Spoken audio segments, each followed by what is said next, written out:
Hi,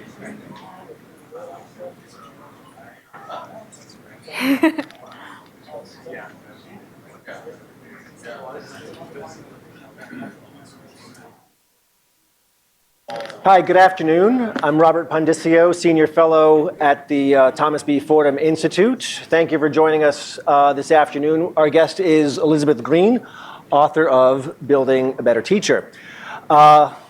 We were talking just before we started. I was trying to remember when the first time I met Elizabeth, and I think it was, I had just come from the classroom at PS 277 in the South Bronx. Elizabeth was still working at the late lamented New York Sun. Had not yet started Gotham Schools, let alone Chalkbeat. And if you are not a regular reader of Chalkbeat, then you should be. We still know it in New York, I think, as Gotham Schools, but Elizabeth is the co-founder, CEO, and editor-in-chief of Chalkbeat, which is now a national news organization and a very, very good one. No, my pleasure. So please join me in welcoming Elizabeth Green.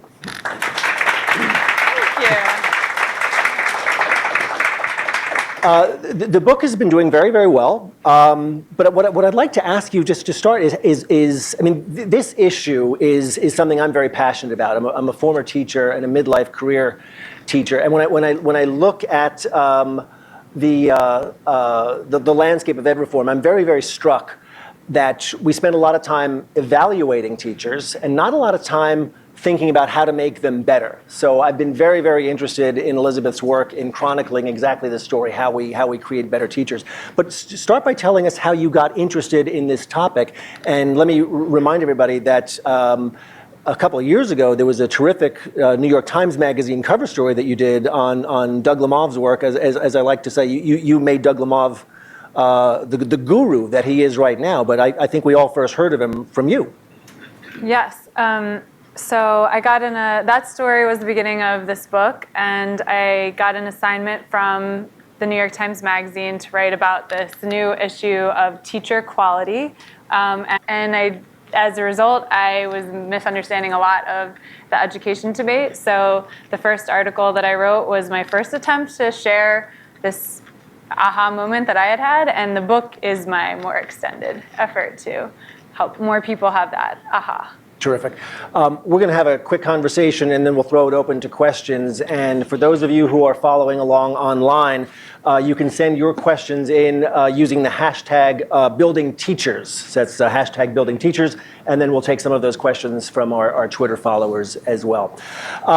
Okay, let's get this out of the way at the outset. You wrote another New York Times Magazine piece recently. And I think even before the book hit shelves, Tom Lovelace of the Brookings Institute posted a blog post, a response where he posted 6 myths that he said that you basically got wrong. Have you had a chance to respond to Tom publicly? And if not, would you like to do so now? Well, I promised to do that on Twitter over the weekend, but I didn't know we were going to go myth by myth. Do we need to go myth by myth? Do you want to go myth by myth? Where's Tom? The floor is yours. He's not here. Make of that what you will. Okay, so make of that what I will. Oh, Tom, where are you? I'm mortally offended. He's following on Twitter. So that article is an excerpt from my book about, and it was called Why Do Americans Stink at Math? Let's see, since I get to summarize his argument and then make my counter argument, how fair am I going to be in summarizing his argument? I think that I waded into the math wars without acknowledging that I had done so, and so his argument is that I'm advocating a kind of teaching that he thinks is not research-based. And his argument is that I am advocating, call it constructivist teaching, call it progressive pedagogy, or discovery-based learning. There's different names. And his argument is that that kind of teaching is ineffective at helping students learn, that I assume he thinks, although I thought it was left a little bit unclear, that a more traditional pedagogy is more effective. So I think that I am not advocating a constructivist pedagogy. I'm not quite sure what constructivist pedagogy even means. If it means, as one of the studies he cites in his paper, to say that constructivist pedagogy is wrong, if it means merely letting kids just do whatever they want and have some numbers in front of them, clearly, as that study shows, that's ineffective. By the way, that study compared direct instruction, more traditional teaching, like teacher-directed, let's go through the steps, to no teaching at all. And so if that's an argument for traditional math instruction, then I guess let's definitely, keep teachers in front of math classrooms and not have no teaching at all. But so what is the kind of teaching that I wrote about? How would I characterize it? I would say that it is it includes a lot of practice. I think that in the book that you can see that the people I'm writing about advocate practicing, they advocate standard algorithms, but it also includes a respect for students as thinkers. And to some, maybe that's a code word for just let the students figure it out on their own. But I think for most teachers on the ground, what that means is you have, as a teacher, to know what students are thinking. That's a key part of being a math teacher or any subject matter teacher. And so you have to start with an understanding of where the student starts and bridge between the discipline and the student's developmental course. I think that there's a lot else in Tom Lovelace's piece that we could talk about if you want to, especially Japan. But I think that's my general take is I don't think I'm defending. Fair enough, but let's talk for a second about Japan, because that was another one of the issues that he brought up. And I don't have his article here either, but as I recall, his brief or his argument was, one, Japan's math achievement predates their adoption of the techniques that you write about in the book. So how about that? Was that something you considered? So yeah, I know that the Japanese math results have always been strong. So yes, that's true. And I don't think that means that it's what I think Japan is an important case to show is that it is possible to change the way teachers work and improve over time in a collective, collaborative group. And so that's what I think the case of Japan shows. And I think that they continue to perform well. Right. And I think that teachers in Japan, definitely there are conditions that predate this change in teaching that happened in Japan starting in the 1950s and moving forward. Those conditions are worth discussing, right? So, and another thing to note is that international testing started in the 1960s, as I know from reading Tom's work, summarizing international testing. You should all read it. And the changes in Japanese math teaching also started at that time. So it's a little bit difficult to make a causal argument about connecting the two things. Mm-hmm. The one last question I have, then we can move on to other topics. My hope for your book was that it would ignite this conversation about how we train teachers to be more effective. I'm a little disappointed that it seems to have reignited, to your point, the math wars in a sense. Yeah, I think that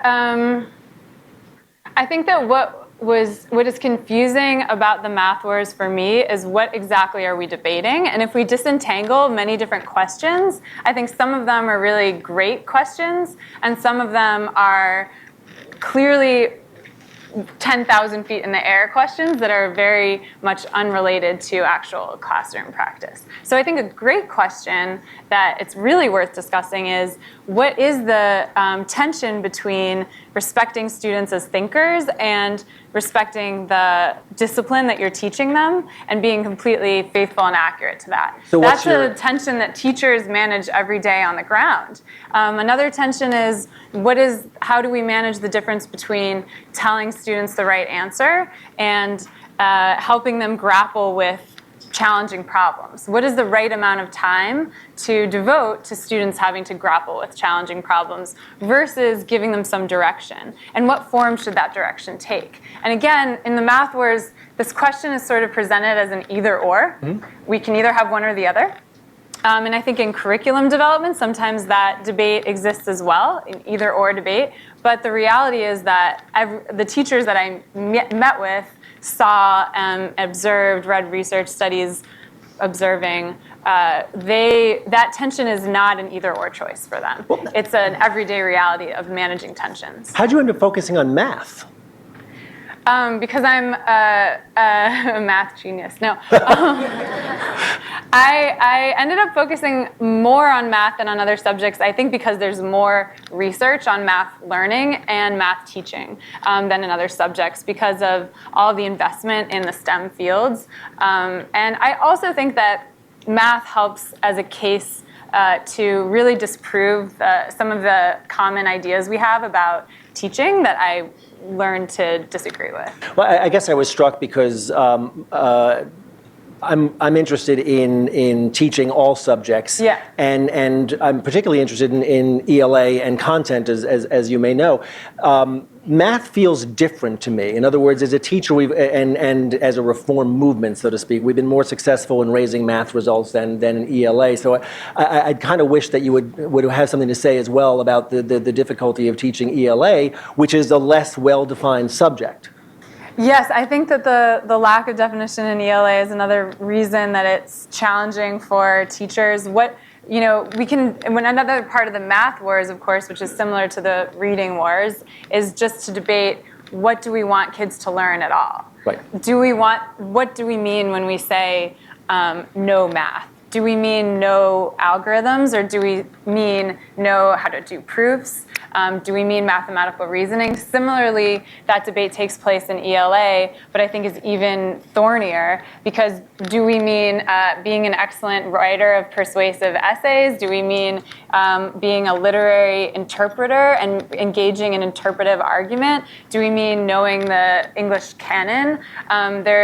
Do we mean speaking, public speaking skills? So I absolutely agree with you that ELA is less well-defined, and I think that the work of Pam Grossman in my book serves to help readers get inside the minds of English teachers, too. I mean, Magdalene Lampert, who is one of the key figures in your book, one of my takeaways as a former teacher is, well, of course this woman can do these great techniques because she's a subject matter expert. To what degree in the research that you did for your book did you come away thinking that that matters more, that's an essential piece of good teaching? Yes, I mean, what is a teacher? It's nothing just to teach. You always have to teach something.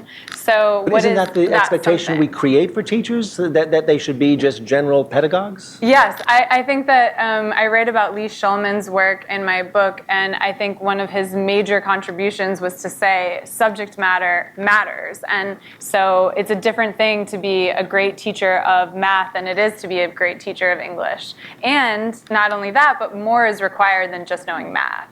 So, the debate, the policy debate about teacher preparation often says, let's make sure everyone has X number of degrees or X number of years of X subjects. Well, I write about the subject with no name, which is pedagogical content knowledge, right? There's a kind of subset of math that is nothing that a mathematician needs to know. And the same thing I think exists in other disciplines too.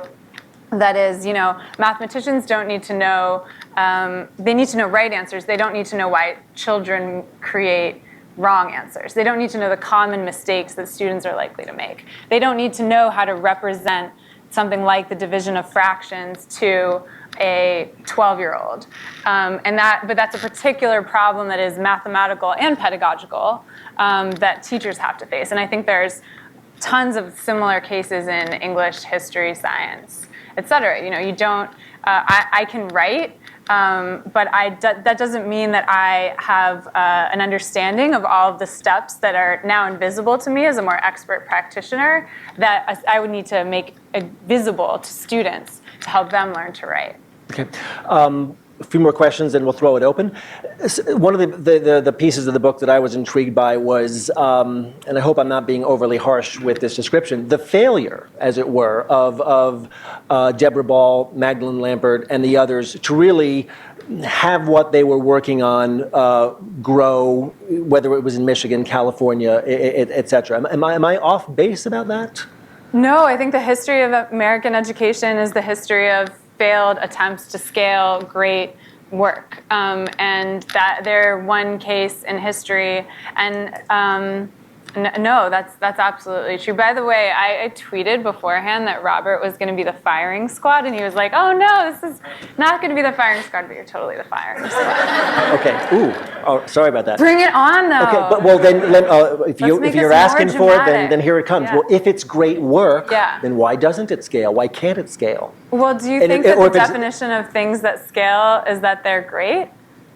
Or do you think instead that we have to consider the conditions that make scale possible? I would argue if we want 3 million teachers in this country to be good at what they do, if it doesn't scale, it's not great work.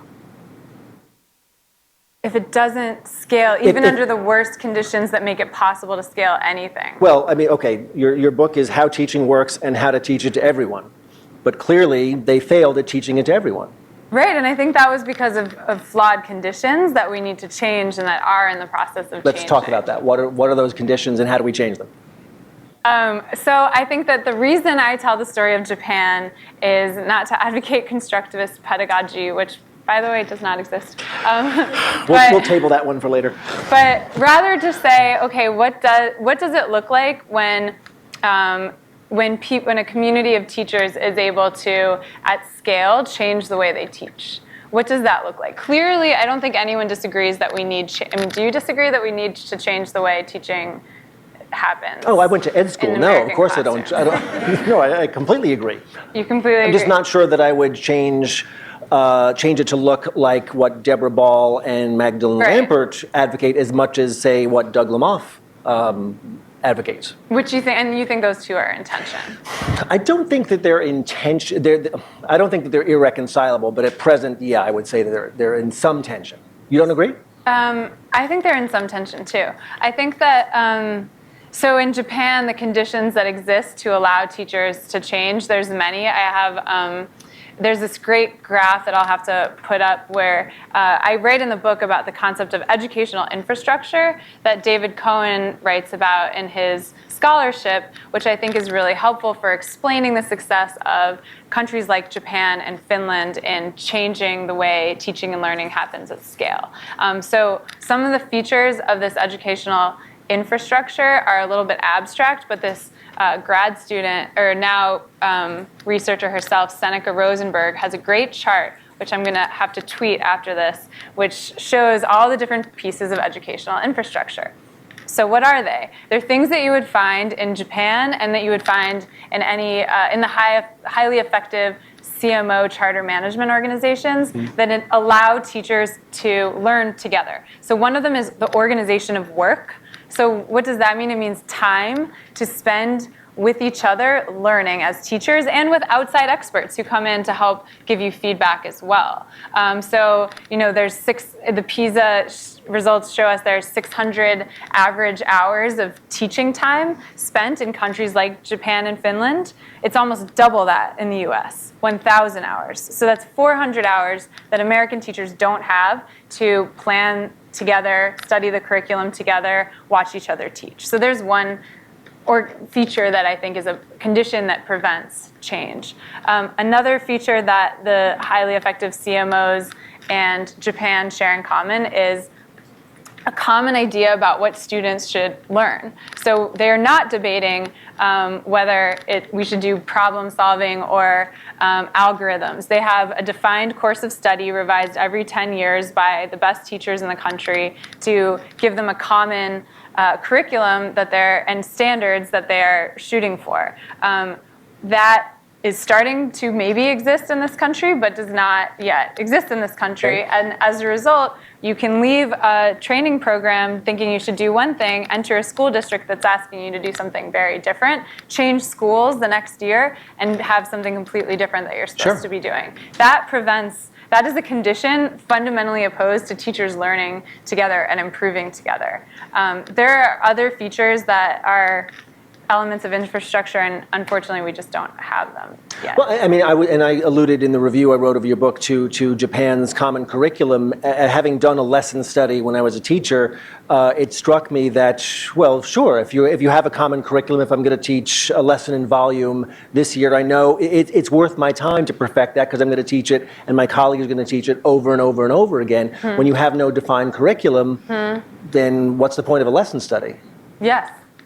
Yeah, I think that there's lots of sadly attempts by good-meaning teachers who want to learn together and work together and collaborate, call it lesson study, call it professional learning communities, that don't work because they don't have that rigor. Right. Do we, and I'll ask you a fairly provocative question, do we have the right teachers in the classroom? In other words, if you compare the caliber of individual that becomes a teacher in Japan versus the United States, we have 3 million teachers. Right. Do we have the right 3 million people? Yeah, well, so we have 3.7 million teachers, and that's only counting public schools. So it's a huge number, and that's 3.7 million individuals right now at this moment. But if you think about over the next 15 years, how many individuals are going to be teaching, given turnover rates and baby boomer retirements, it's it's a much larger number. So I think that obviously scale is the question. It's the most important question. And in terms of are they the right people, I think that too often it's easy to say, well, the only thing, or the most important thing we should do is change recruitment or change at the end side. So resort the teachers, get different bodies into the classroom. But when you're talking about the largest profession in this country, that cannot be enough. It absolutely can't be enough. And if you look at the evolution of Teach for America, you would think that Teach for America would be a case in point that recruitment alone can be enough. Get really academically successful students into classrooms, and surely they can figure this out on their own. Well, that didn't turn out to be the case. Even Teach for America has embraced the professionalization of teaching, maybe more so than any other education organization that there is. And so I don't think that there's any evidence to suggest that simply getting brighter minds is enough. That said, a feature of this infrastructure that I'm talking about is recruitment. Mm-hmm. So what makes CMOs successful, one piece of it is that they can say, this is what we're about, this is what students learn, this is our culture, and we're going to recruit people to teach with us who share these values, this baseline starting point. So I think, of course recruitment has to be a part of it. Mm-hmm. It's just not enough. But is the additional hundreds, if not thousands of hours of professional development enough too? In other words, Lampert and Ball knew a lot of math. So how do you close that knowledge gap where they have the expertise to then perfect ways to teach students? Well, I think the really good and important question that you're asking is how complex should we expect the work to be of a novice or of a person who is just an average mortal and not Deborah Ball or Magdalene Lampert, who are truly geniuses. So is it possible for us to ask of average mortal novices to do that level of work? And I wrestled a lot with that in my reporting, and I came away thinking that we have a really good metaphor for answering this question, and that's in what expectations do we have for student learning? So do we say about students that just because there is a diversity of intellectual ability among students, we should lower the bar and have a basic, back to basics curriculum, right? And there's a debate about that. But what we've found, I think, over time, and especially in the last 20 to 30 years, is that it's pretty amazing what people are capable of if you're giving them the right situation. And I think what Deborah Ball and Magdalene Lampert did as teachers is analogous. They're the genius child who can invent algebra on her own. Well, not every student has to invent algebra on her own in order to do algebra. But we still expect now all students to do algebra. Mm-hmm. And I think that's because we can create for teachers the materials so that they don't have to create a new problem of the day every day like Magdalene did in response to every student's exact thought that she can mind read because that's how smart she is. We can actually anticipate the common steps that students are going to go through and create materials that allow average mortal teachers to create high-level experiences for students. And that's what I saw in Japan. I saw the weakest, you can tell a weaker teacher from a stronger teacher in Japan. There were still the maestro teachers who added a lot of extra detail and a lot of extra interesting follow-up questions and twists and turns from the common path.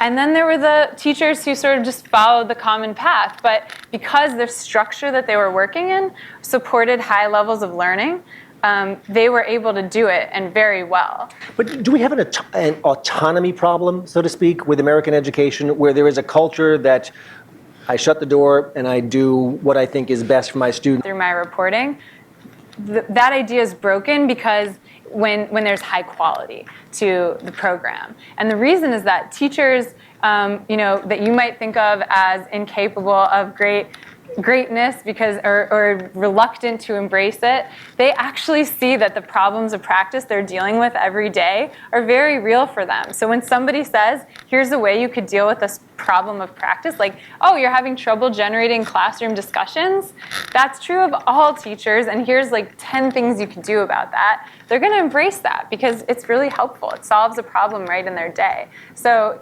and also, this reluctance question, I don't think should stop us. It just should force us to think about quality. Let's have some questions from the floor. And if you're following on Twitter, the hashtag is Building Teachers. You can send your questions in via Twitter as well. I'm just going to ask, when you ask your question, to speak in a nice loud voice so folks can hear you, and introduce yourself. And use the microphone. Is there a microphone? There is a microphone. Terrific. Klaus. Klaus von Zastro from Change the Equation. You mentioned that common curriculum is a condition that's lacking right now that certainly could help things proceed. We've all seen what's happening with Common Core, which is not curriculum, right, but enough to get, to send lots of people into a tizzy. Yes. Now, common curriculum, there were some efforts along those lines that didn't do particularly yes. well, and teachers often would regard that as an yes. attack on their autonomy. So how can we get past that hurdle if we want to build a better teacher? Yeah, I wasn't inclined to think that this would be an important thing to pursue because it does seem to infringe upon, if all of my research and reporting has led me to think that teaching is a craft, then how could you also at the same time say that it's important to have common curriculum? But I think that, and I asked a lot of teachers in Japan that question, do you feel constrained? I don't think any of them felt constrained. I think they felt like this was a great palette that they had to work with. Well, I came to think a lot about haiku. It's a very constrained form, but it's a lot of creativity emerges from constraints. How do we politically get acceptance of this? Don't ask me. I don't know. It's not working so far. And I think that, but I do think that one thing to do is note all of the problems that we're having because of our political reluctance to embrace anything common in this country. Like, are you a teacher who's upset about the implementation of the Common Core? Well, it's really interesting to think about why the Common Core was implemented in that way. Politically, the authors of the Common Core decided it was not feasible to create the supports that were necessary because of this resistance too. So perhaps we will learn over time. Perhaps the Common Core will be the beginning and we can actually iterate from there. I think if we could actually make the Common Core standards something that get revised regularly with the input of highly effective teachers, that would be really interesting to see how teachers would then feel about that. If not that, different consortium models of curriculum. Instead, it seems to me that the best teachers I talk to, the ones who have the most access to opportunities to teach at a high level and work together, they want to get together and create curriculum materials. They want to do that. And in 10,000 ways, they're constrained from getting those ideas that they come up with together to scale. So how do we convince those teachers who are the leaders to really take ownership and say, this is for you, this is about you? Here's a question from Twitter, from Paul Bruno. If we know what good teaching looks like, why aren't ed schools teaching it effectively now? Hi, Checker. Do you have an answer? One thing, I think there's a lot of things that constrain ed schools, but one of the things that I was really interested to find out is in studying the history of education research, there's a prehistory and then there's where everything went wrong. And the prehistory of teacher training institutions is the normal schools. So in a lot of ways, like we think about normal schools as having been under-resourced, and they were, and having low status, and they did. But what was distinguished normal schools from university-based teacher education is that the only thing they did was train teachers at the beginning. And so the professors at the normal schools truly were fascinated by the craft of teaching. They were practitioners of teaching themselves. They were students of teaching. And they created an institution that at least had the beginnings of what really was a true focus on teaching at the heart of the institution. So there would be, an attached school to every normal school where master teachers would teach students, and then the normal lights would line the edges of the classroom and go between the desks and watch what was happening, and then afterward discuss what was happening. The Japanese actually got their idea about how to train teachers from us, from studying normal schools and that history. What changed was when universities took over the business of training teachers, because it was lucrative to do so, but did not take with them that focus on teaching as a craft. So the people who were asked to be the first professors of education leading these programs came from other disciplines. And so they were stolen from these other disciplines and never really wanted to leave them. So the father of education research, Edward Thorndike, the forefather of educational psychology, and educational psychology being the crown jewel of the ed school departments, I would argue, he said about teaching that it bored him. He did not want to set foot in the normal school that he was assigned to, the lab school that he was assigned to. And the only reason he even signed up to do this is that he couldn't get a job anywhere else. When once a group of educators asked him a question, including a principal asked him a question about his own work at a school, he said, "Here's my situation, my pedagogical problem. What would you do, Professor Thorndike?" And Thorndike said, I'd resign. I don't want to deal with that. So that set the course, I think, and the thing that is most invested in, gets the most research dollars in university education schools is what one person I write about in my book called anything but pedagogy, so anything but teaching. Teaching is low status even in institutions supported by the training of teachers. But in the book you allude to Judy Lanier and the Holmes Group, which was intended to solve this problem. Yes, and by your logic, since it failed, we should never try that kind of thing again. Okay, so the firing squad is now taking the hits. I think it's an interesting proof point, isn't it? In other words, if you have, and this is why I find the Ball Lanier work kind of fascinating, they had laboratory conditions, so to speak. They had a major research university, they had their own hand-picked school, hand-picked teachers, and they couldn't even sustain the reforms in their own school. That makes it pretty hard to think we're going to do this for 3.7 million teachers. Right. No, I'm not underestimating the challenge of the problem. Yeah.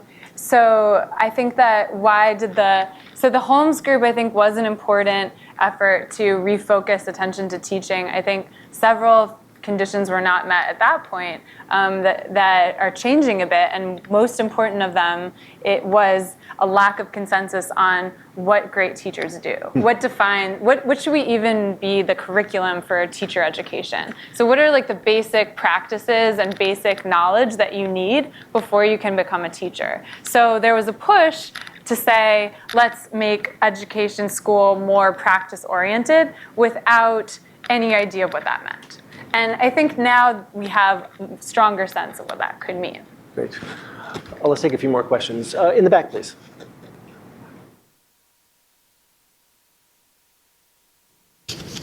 So if we know from other countries what works, what we know the educational infrastructure should be, why are we in this country forcing teachers to focus on testing?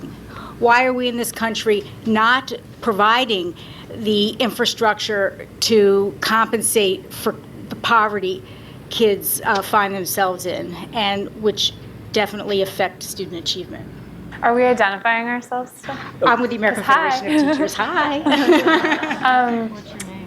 Janet Bass. Well, I really enjoyed hearing Pasi Sahlberg speak recently in New York City about the Finnish education system, and he said the most important change that happened to lead to the educational turnaround of Finland was the election of so many female elected officials. He thought that was the single most important causal factor, and the reason is that he thinks that the whole social safety net was improved by all of these female elected officials having the power to do so, and all of these different factors together combine to allow change.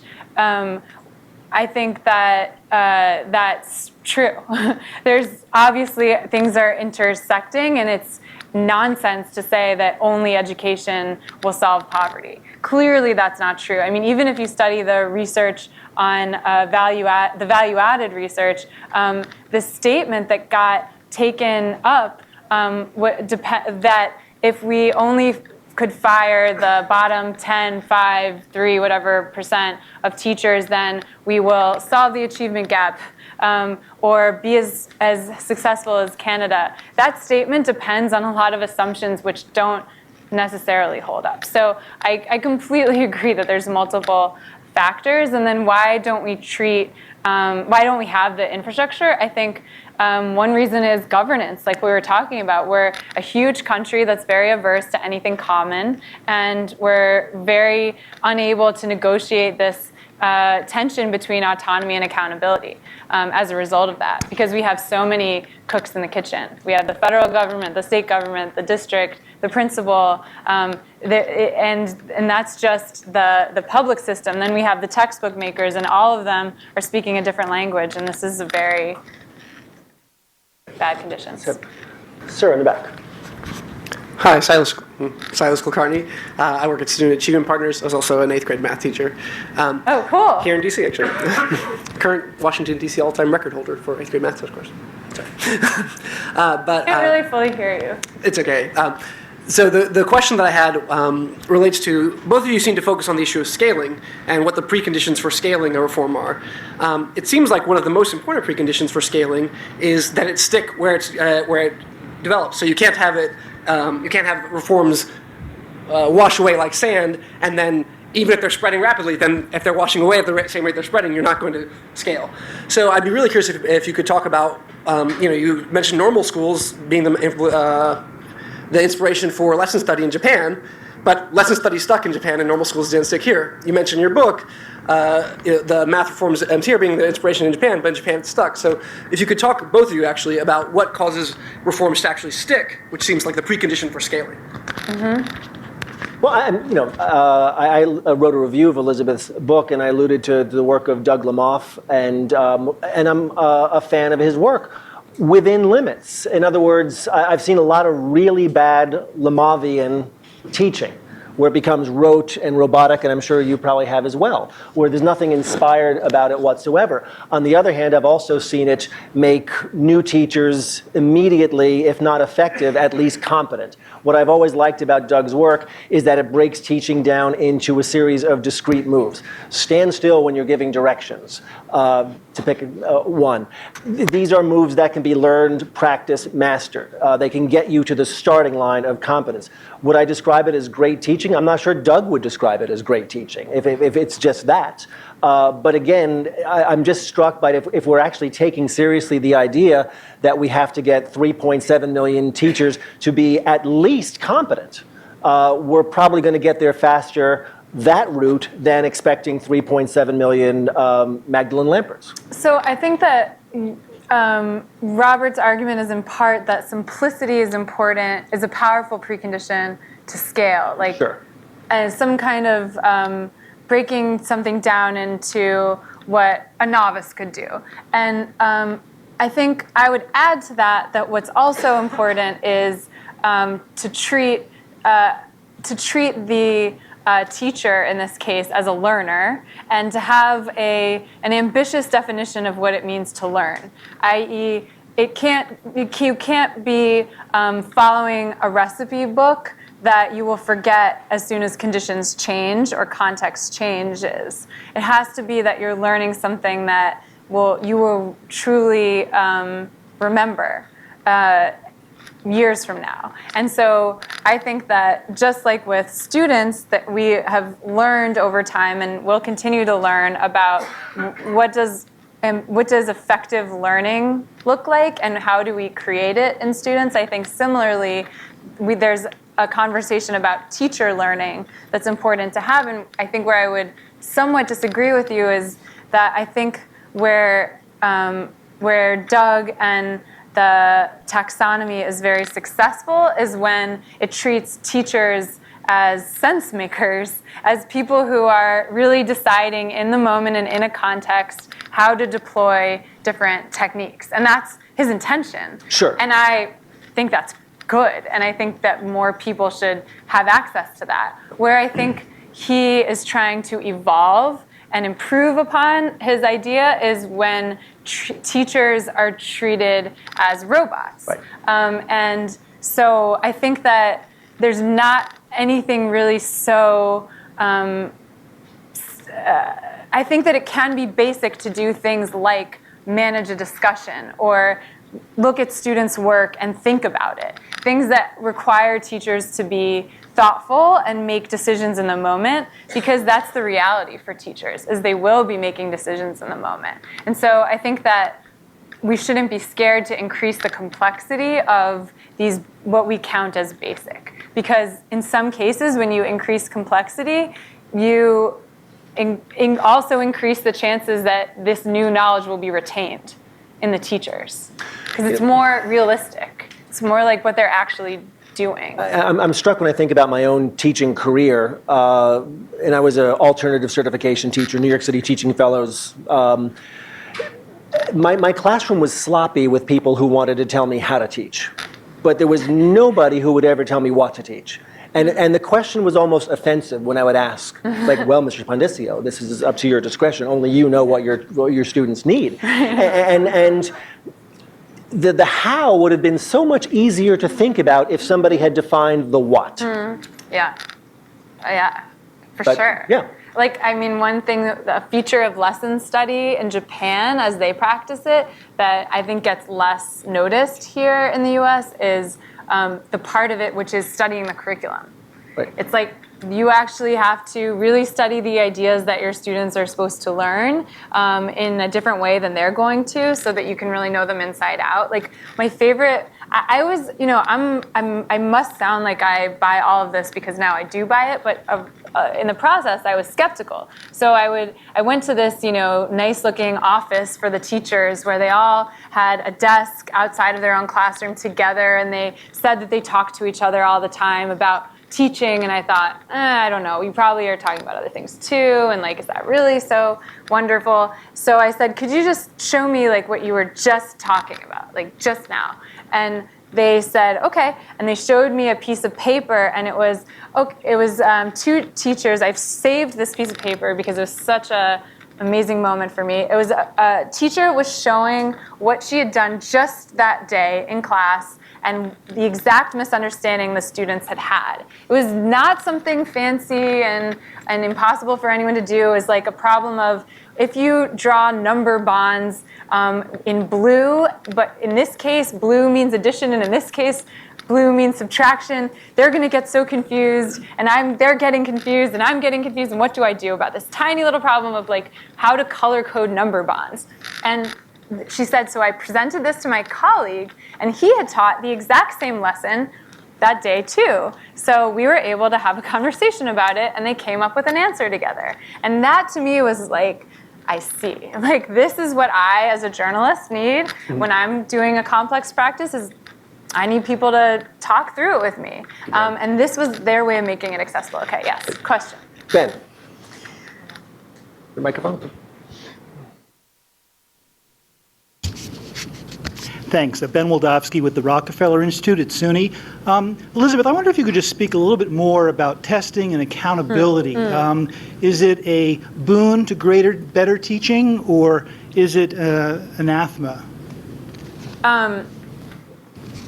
So I argue that the debate is in this country divided into either you support accountability or you support autonomy. So either only accountability or only autonomy, right? Either lots more tests and lots more evaluations and consequences, or let's get rid of all that and let people be free to do what they know best as professionals, like our assumption is happens in Finland, for example, like both the how and the what potentially. And I think not that either of those is wrong, but that it's a false choice and there has to be additional things. So part of the infrastructure of practice that exists at a CMO does include assessments. Same in other countries. It's just not the only, it doesn't have nearly as much emphasis. So similarly in high-performing charter management organizations, I think that a lot of us have taken the wrong lessons from those charter management organizations. We think that they're effective because they don't have labor restrictions, and therefore they must have much tougher evaluations. Well, I remember when I first asked Doug Lemov to tell me his merit pay system, and he said, "What merit pay system?" Or when I asked these charter schools, "What is your evaluation system?" And I heard the story of Achievement First, which tried to institute a teacher evaluation system in the absence of a union and got tremendous pushback from all of its educators, and so had to go on a listening tour. Not unlike what happens in a school district, except without a union to be pushing back. So what do those schools invest just as much in, if not more in, than evaluation and merit pay, which they don't always exactly have? They invest in development as well. They invest in mentorship structures and things that, because there's the rigorous backbone of high quality curriculum, or ideally high-quality curriculum, those things are really meaningful. So yes, accountability has a role, but it's overemphasized. One question I honestly don't know the answer to is who should be assessed and for what purpose? And how often? The purpose of our assessments is for policymakers as the end users, arguably. But who should really who is the ideal end user of an assessment? Maybe it should be teachers. But they're designed for policymakers.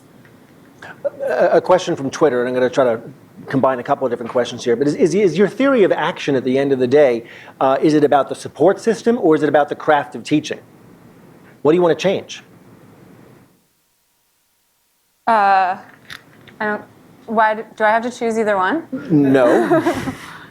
I think they're related. Okay. So I think that Well, let me try a different approach to the question. Did you come away with a sense of teaching as a profession or as a craft? What's the difference? Well, one has generally understood. The craft is the Lemov stuff, right? There are certain things that teachers do. There are certain things that teachers do not do. This is a skill that can be practiced, learned, and mastered, as opposed to a disposition. I think that's the craft argument is also shared by every other character in my book. And why don't we teach teachers that way? Why don't ed schools do this? They should. Why don't I think that one thing I just want to say is so Deborah Ball at Teaching Works has 19 high leverage practices, and they're in conversation with and in many ways in alignment with Doug Lemov's 49 techniques. So, do you disagree that every teacher should learn to manage a discussion? Would you disagree that every teacher should learn to study students' work, should know common errors and anticipate them? I don't think that Doug disagrees with that, and I don't think that they're so different. I think those practices are important for teachers to have, and they're not. And I truly think that many people could learn to have these things, and including almost everybody who's a teacher today. Yeah, I'm just not sure we're getting it right now is the issue. Yeah. Let's take a couple more questions. Yes, ma'am.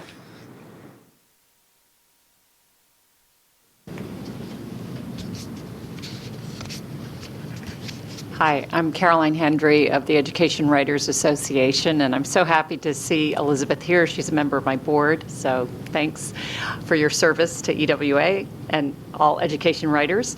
I wondered, in the research for the book, the writing for the book, did you come away thinking that pre-service training, preparation before going to the classroom was more important, or would you, in your ideal world, would you change the working conditions that allow for much more professional development and collaboration and lesson study? Which do you think is more important?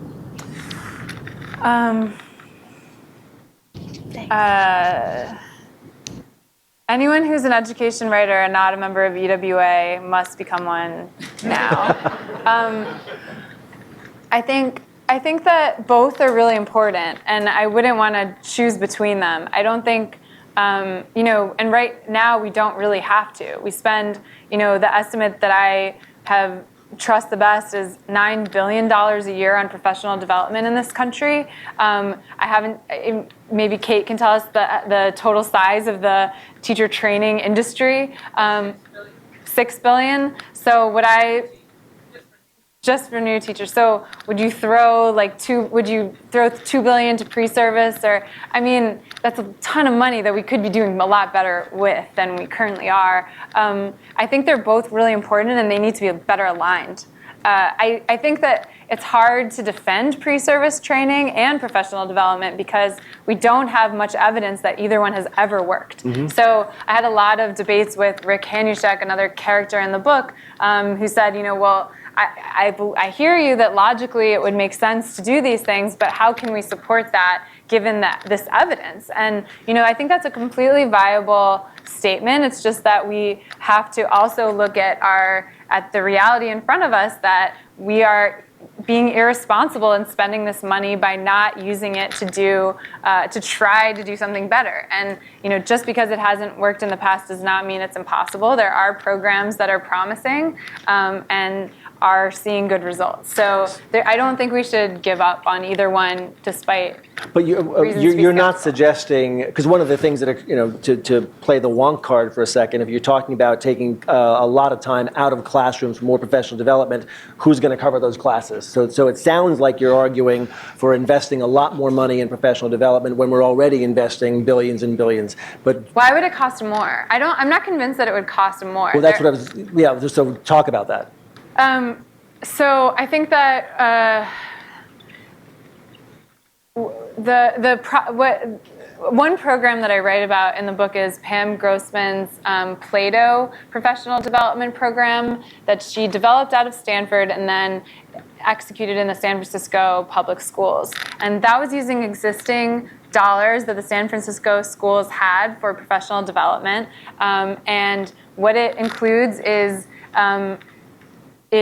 teachers having summer and weekend experiences or professional development day that already exist experiences that help give them chances to practice doing and watch others doing things that they could do in their classroom and then try it out in their classroom and come back and discuss it with colleagues. That's really not that unlike existing professional development. To me, the much bigger challenge is how are we going to train the trainers? Like, this is a huge focus of Doug Lemov's, and I think it's an important one.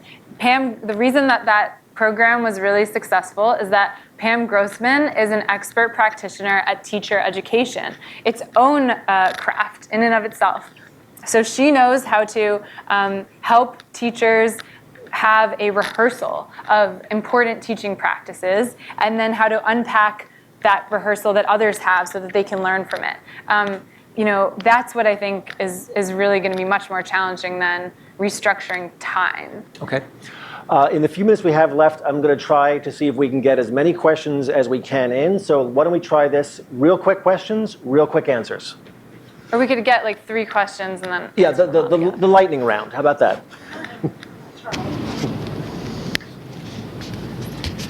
My name's Natalie Wexler, and I write about education for Greater Washington. And we've sort of been talking about teacher training as though, all schools and all classrooms basically are the same, and we know that actually they differ quite a bit. And there's a school of thought that you need a different kind of training, perhaps for a high-poverty urban school than you do for an affluent suburban school. So I'm wondering if you could address that.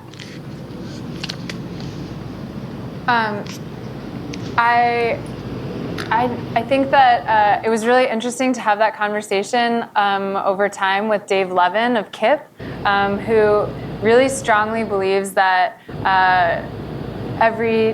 no matter who you're teaching, the skills you bring to bear as a teacher are the same. Because I guess the argument is, if you think that there's different kind of teaching necessary for different populations, there's some kind of implied racism potentially or something like that. At the same time, I think that Dave Levin agrees that an important feature of good teaching is knowing your students and where they're coming from.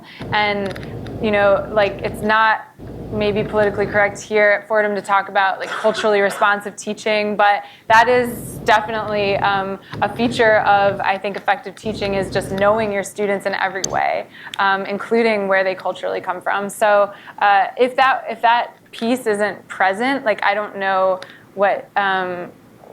I think it has to be present. I think it has to be present that you understand where your students are coming from. There's an interesting variation, though, and I think it's interesting to see how it winds up. I think some parts of the argument that there's some kind of implicit racism are valid and important to think about. Some programs that only work to prepare teachers for high poverty environments maybe are at risk of lowering academic standards because of that. And that's a real, I think, risk.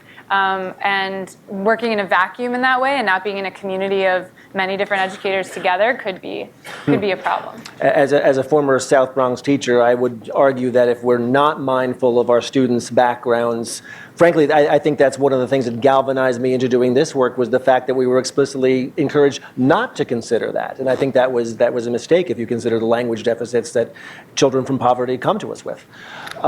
Checker Finn has a question.